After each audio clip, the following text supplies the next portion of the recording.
What's amazing about Swansea is that it's an industrial town. When I was a kid, so it was a really grimy industrial town. Here we've got the first area in the whole of the UK to be designated as an area of outstanding natural beauty, and that's the Gower Peninsula. I was able to move to Swansea when I was 18, got my first student loan, and I got the bus into town and spent it on a surfboard. And it was the best thing I ever bought. It was like one of those life-changing moments. Immersing yourself in nature like this is such an incredible and also free way to just get back to yourself and to figure out what it is that needs addressing in your life. It changes your mood almost instantaneously. You can be having a really bad day, you can wake up and think, God, you know what, I don't want to get out of bed, I can't be bothered to do anything, I just want to stay couched up nice and warm. And then you go, no, you can do this. And then you've got to tell yourself, you've got to be like, no, you can do it, get out there. And you get in the water and you come out and you're like, I can do anything. Literally, I feel like a superhero every time I get out of the sea, still.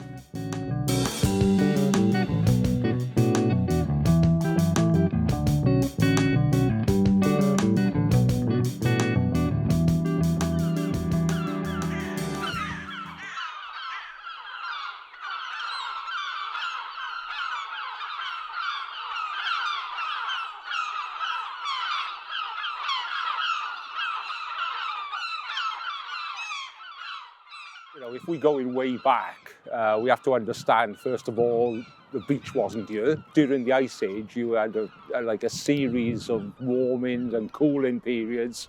You would have trees out here, and what you see, on the foreshore now, the trees, bushes, the sand, that would have been, grass tundra, which you could have walked across to Devon and across to Ireland. And there would have been a scattering of, community, but there's still no Swansea. In terms of invasion, I mean, people, talk about the Vikings, and with good reason, because Swansea is a Viking name. However, there's no evidence at all of any Viking settlement in Swansea. There's been a few Viking pins found on Gower beaches, but no actual Viking settlement at all. And it's not until the arrival of the Normans that we start to see kind of movement, if you like, and a town arriving in Swansea. But it's a small market town, and it remains that way until the Industrial Revolution, really. Up until the end of the 18th century, Swansea and it kind of elders of the town, if you like, saw tourism as the future. You come to Swansea to take the waters and the beautiful scenery. But even at that point, there was a few copper smelting factories already in the valley. By 1860, the valley was full, because even though Swansea was called Copperopolis, there's no copper ore around here. So it was coming from places like Cornwall and Anglesey, and when they were running out, Cuba and eventually Chile. Obviously, there was a major environmental impact and damage from that. The water running down the River Towie, heavily polluted, swept around the bay, and oyster mouth at that point, you'd see a lot of oyster skiffs, type of boat, for harvesting oysters, hence oyster mouth. And unfortunately, possibly because of overfishing as well, but also the pollution, that industry was killed. People would have had the Mumbles Railway to catch from Swansea to Mumbles, the oldest passenger railway in the world as it happens. There would have been a lot more kind of activity then. The Second World War was very significant to Swansea, particularly because most of the town centre got completely destroyed. Just behind you and a bit further down the beach there's the remains of Second World War defences. The figure for incendiary bombs dropped on Swansea was between 50 and 60,000 fire bombs. A lot of them would have landed in the sea.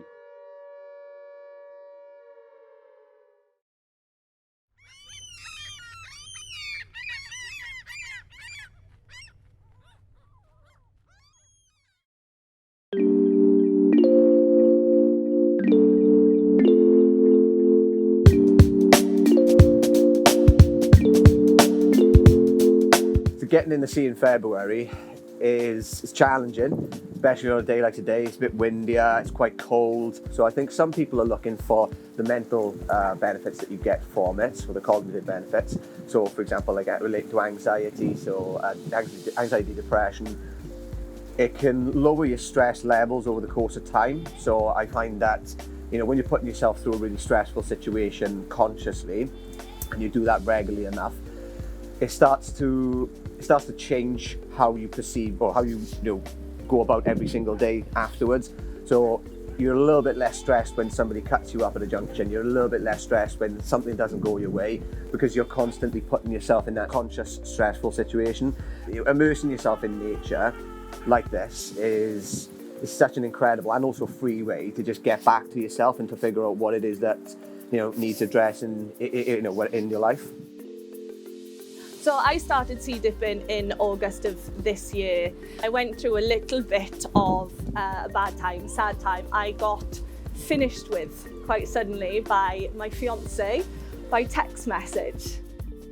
And it sent me into this plateau of just being really, really upset. And 5 days after that, I actually contracted COVID. Basically, during those 10 days, I came up with a decision. I could either do what I'd imagine he expected me to do and continue to self-distract and party, or I could do something a bit more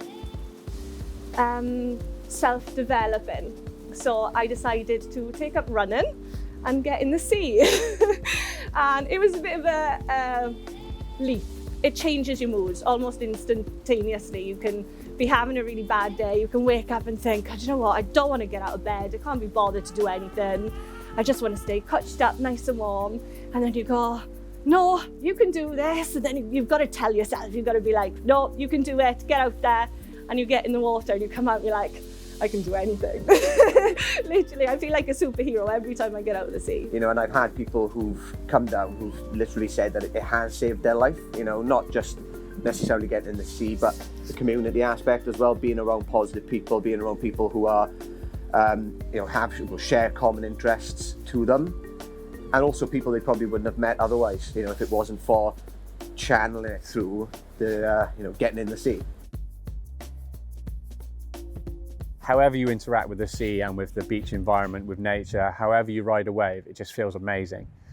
And whether you're laying down, laying on your back on the board, you're like sitting on the nose of the board, whether you can stand up and drop in on a big wave, however you do it, it's going to feel great.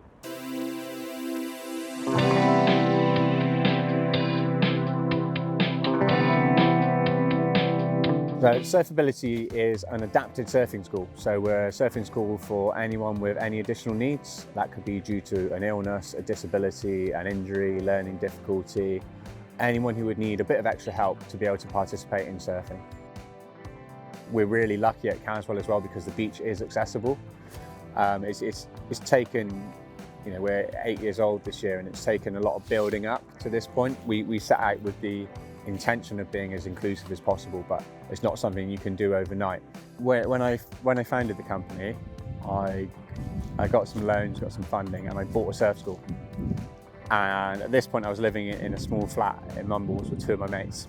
So this surf school took over our flat, and we had to squeeze past the surfboards to get in the front door. I had to share my bed with surfboards for the first couple of months. We'd go back, we'd have all these wetsuits to wash. I broke my shower, snapped my washing line, flooded the shop downstairs. It was carnage, but it was amazing because it was starting to see it all come to life.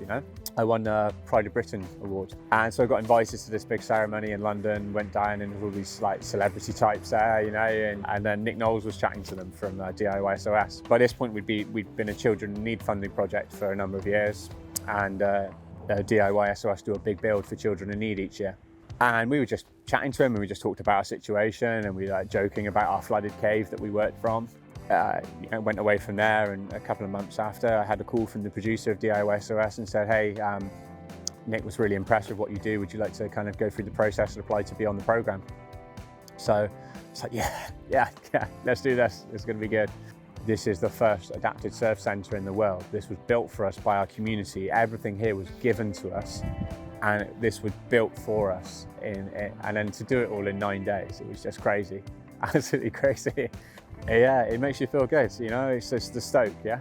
Yeah, so people get excited and it's contagious and you share it. And, you know, we work with amazingly brave people, people who have overcome so many challenges in their own lives, people who are pushing their limits. You know, it takes a lot of teamwork. We're able to give people new experiences, first experiences. We're able to be there at those moments where people are breaking their barriers all the time. And to just be surrounded by that is really, really positive, and it makes you feel good, you know. It's really tiring, really, really hard work. People think of surf coaching and got this idea of like some Californian surf bum, you know, like sitting on the beach, not doing any work in the sunshine. But you know, surfing in Wales is not like that, you know. It's about struggle, it's about overcoming and being out in a storm and embracing the storm and staying warm and wrapping up in ridiculous amounts of neoprene, and you know, it's like being there amongst raw nature.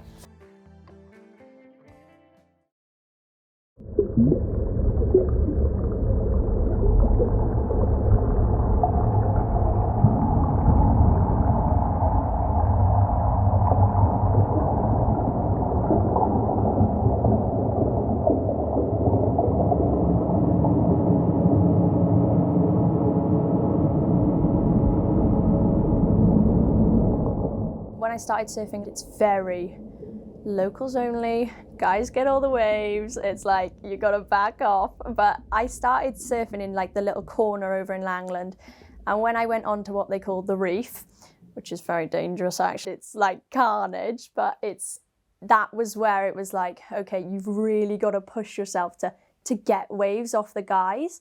Being a woman in that culture, and particularly the surf photography side of things, it can be very intimidating. But the thing is, the lineup is usually male dominated. If there's a woman out there, bonus, and I'll try and swim around and follow her around a little bit. But there's usually kind of a nod or a kind of, oh, hey, you're a girl too, you know? So that's really lovely when you come across that in the lineup, when you're just like, all right. And it can be difficult because you're like, oh, you know, I just really want to wave. You know, you're sitting there, you're like, come on, I'm the only girl, let me have a wave, guys. But you got to fight them. They don't care. They're like, no, you got to fight just as much as me.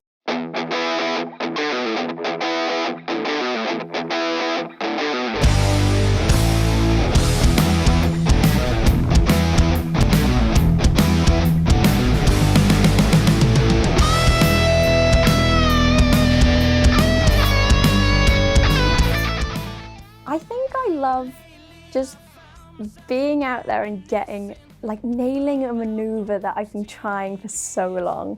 I mean, there's a clip on my Instagram, there's 2 now, of the recent 360s that I've been trying, and I landed them and my claims are just they're just so embarrassing. I look back now, but I'm jumping in the air yes, because it's such a good feeling after you've spent so long trying something.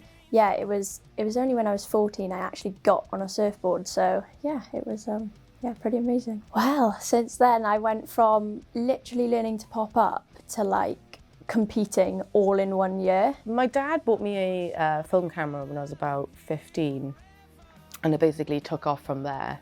About 10 years ago that I started trying to surf, and I realised, oh, I might as well take my photography into the sea, why not? Standing on the side of the beach was good. I love doing it still, but it wasn't enough of a creative challenge, I guess. So when you go in the water with the camera, there's a lot more to think about than if you were to stand on the side of the beach in the sand, or if you were to just surf. So there's a lot of elements being thrown at you that suddenly make it solid sometimes. Surfing is great in this area. I mean, you've got loads of beaches to surf. The main surf attraction beaches would be Llangennith, Rhossili, Caswell and Langland. I think they're the best beach breaks to just head in, catch some waves and have good fun. The Gower aspect of things, I think, is to do with the farmland, the ruggedness, the wild weather that we get here. It's just, yeah, there's something about it that I'm attached to, I think.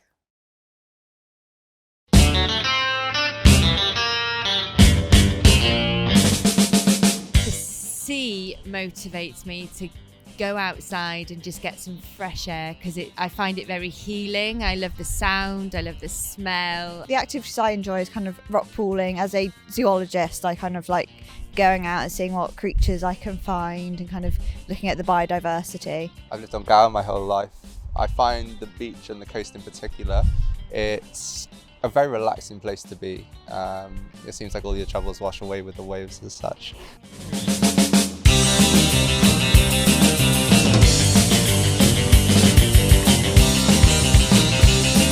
Generally when we here or anywhere else when we go to the beach by the sea, it generally makes you feel better.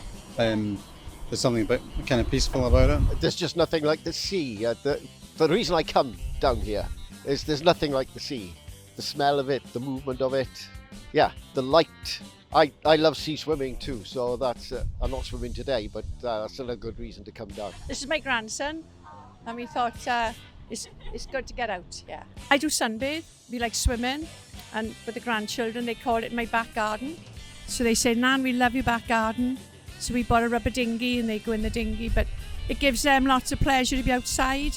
I think if I'm just having a day in the house and I'm bored, I got nothing to do, no schoolwork to do, I just think I check the tides, obviously, but if it's a nice day, I'd come down to the beach and I'd just take a walk along the beach, come around the Gower, just kind of wakes me up a bit. Well, I think there's a sort of very relaxed culture in Swansea, and especially around the beach, where you come down here and you sort of feel like your anxiety melt away. Absolutely amazing coastline. And I don't know anywhere else like that, really. It's very, very special. It's rugged and it's challenging, and there's less people about. So it's, yeah, every time of year is amazing.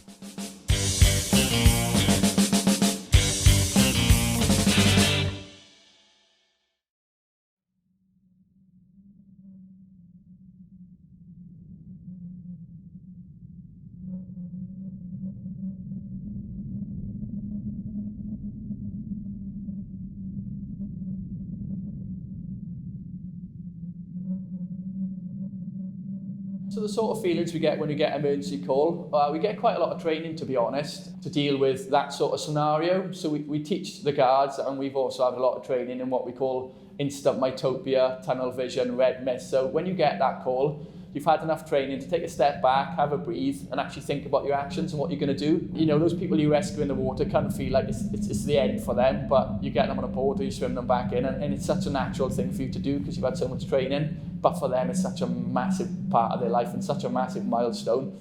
My name is Tom John, and I'm in charge of the lifeguard service here in South Wales.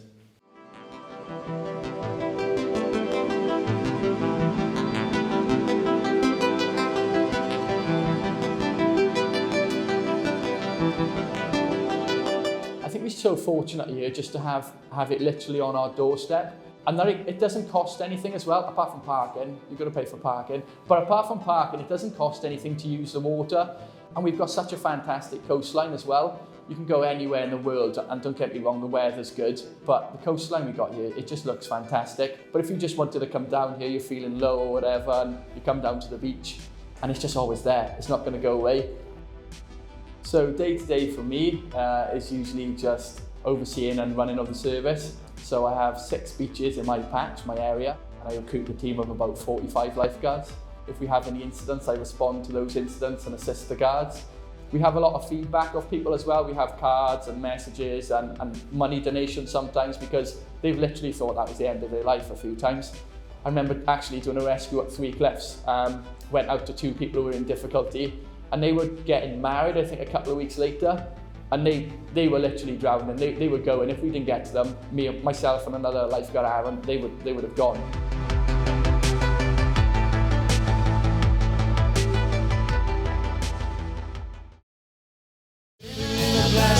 Living in a plastic ocean, plastic pirate ship, underneath a plastic sun.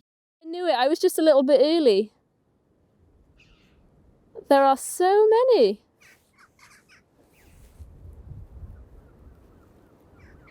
They're mixed in with a few jackdaws.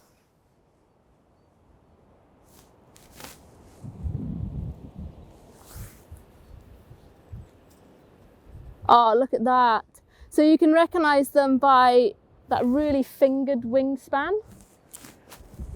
That's pretty amazing. So here on South Gower, it's literally built upon ancient rocks. So we've got limestone from the Carboniferous periods, red sandstone from the Devonian period, which is approximately 390 million years old.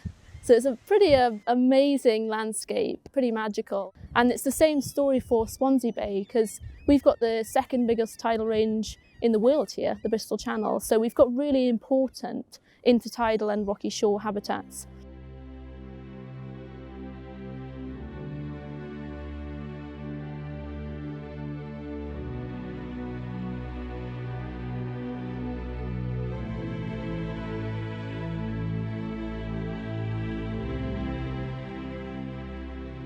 Nature is weird, it's wonderful, it's brutal, it's beautiful, it's very captivating, and it's the nuances in my day-to-day wildlife adventures that really fuel my fire. They really fuel my passion to keep going, keep learning more about the natural world, trying to understand it and also try to protect it as well. And the further west that you go, you hit the seabirds then, you hit the tidal island of the Worm's Head, which is a pretty amazing, quite famous area in Rhossili. And we've got kittiwakes, guillemots, razorbills, shags, cormorants, and I can't forget to mention the marine mammals that we have here. So grey seals are really well represented in Gower, particularly in Wales in general, and also cetaceans. So all year round you can see harbour porpoise, they're resident here. And in the summer months, you're more likely to catch a glimpse of the short-beaked common dolphins, which are pretty social, pretty playful. We are facing one of the biggest challenges to date, and we really don't have a lot of time to change the way that we do things, to stay below that 1.5 degrees of global warming, which is the key threshold for a livable planet, really. And often when we talk about the biodiversity and climate crisis, it's often perceived as this sort of challenge, this issue that is on the horizon. It's something that we're preparing for, and it doesn't directly impact us now. But that's just not the case, unfortunately. Yeah, our natural world is suffering unprecedented change, deforestation, overexploitation of our oceans and pollution, unsustainable land use and agricultural practices, the extraction of fossil fuels. All of these behaviours are not sustainable. We are seeing these impacts now, and it's not a problem that we have to face in the future. Our voices matter, our actions matter, whether that's writing to your MP, whether it's signing petitions that get debated in Parliament and then pass a motion, or even volunteering for your local wildlife trust. So that would be the Wildlife Trust of South and West Wales, or even a community group that focuses on habitat creation, restoration and biodiversity enhancement projects. All of these actions really do make a difference.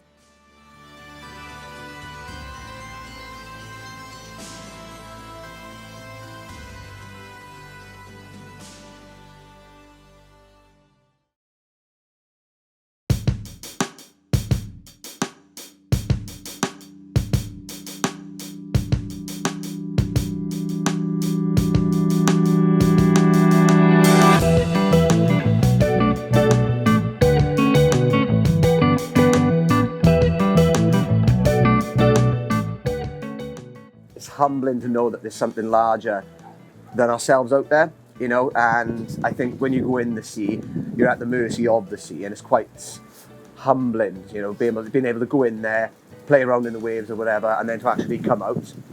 And I don't know, it just has this sort of calming effect on you that you're part of something larger, maybe. It does give you that sort of peace and calm and serenity that you are constantly searching for, especially in this modern day and age where everything is so 100 miles an hour and so mental, including my own brain, that you need that kind of balance, and I can't get that balance from anything else.